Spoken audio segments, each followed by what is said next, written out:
I want to give you an example of how Blake Lively lawyers would redact something to make something sound a little bit more serious, and then immediately after say something else that makes you feel like it's connected to the thing above it.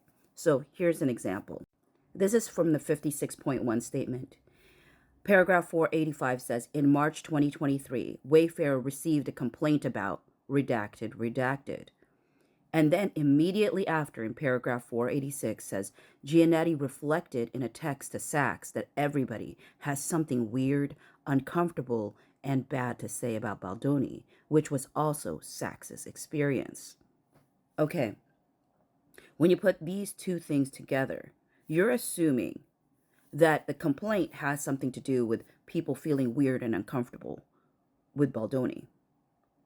Well, we never needed to have this redacted because we have the transcript from Heath. So let's read what Heath was talking about. So it says, Exhibit 4 is an email from between Jamey, Heath, and several other participants, dated April 27, 2023, stamped Heath _48499.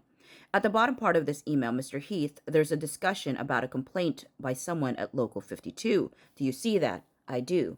Do you recognize this email? I don't recall the specific email, but I remember the subject. But you received this, correct? This email and participated in this email chain. I did. And it said that there was a call from someone at Local 52 that needs the HR department information immediately regarding a complaint, correct? Correct. And then you respond in response to a question, who handles HR at Wayfair? You respond, correct? I see that. And your response is, we do have HR at Wayfair. However, we may want to have an outside agency for the show. Why did you say that?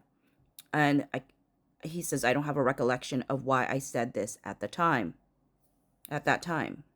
This is the other portion of it. Did you have any discussions with Ms. Barnes Slater regarding providing human resources support to It Ends With Us? I don't recall. You have no specific recollection of talking to Ms. Barnes Slater about providing human resources support for the film?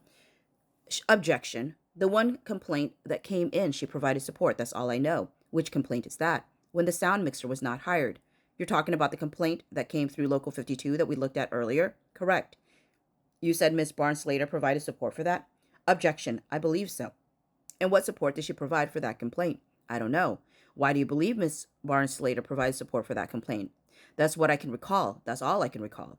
And in what manner did she provide support? I don't recall at the moment. I don't recall. Did you speak with Ms. Barnes Slater about the complaint from Local 52? I have a vague recollection of speaking to her. Did she give you any advice on how to proceed with respect to that complaint? I don't recall. I know specifically they had asked to speak to HR at Wayfair, so I put them in contact with them. That's what I remember. So as a reminder, this is how they presented. In March 2023, Wayfair received a complaint about redacted.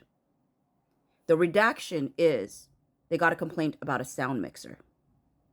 But because they put this paragraph right next to this Giannetti, reflected in a text to Sachs that everybody had something weird, uncomfortable, and bad to say about Baldoni, which was also Sachs' experience, it tries to give the impression that whatever that complaint was about Baldoni, but it wasn't. And this is an intentional misrepresentation of things. How do I know that? Because in March 2023 is when this happened, and actually we don't even know if it was March 2023 because the email was from April 27, 2023, for one. But the reason we know this is intentionally trying to put these two things together is because this Giannetti conversation doesn't happen until June 2024. So why are they putting things from March 2023 next to things that happen in June 2024, except for the reason to deceive the public?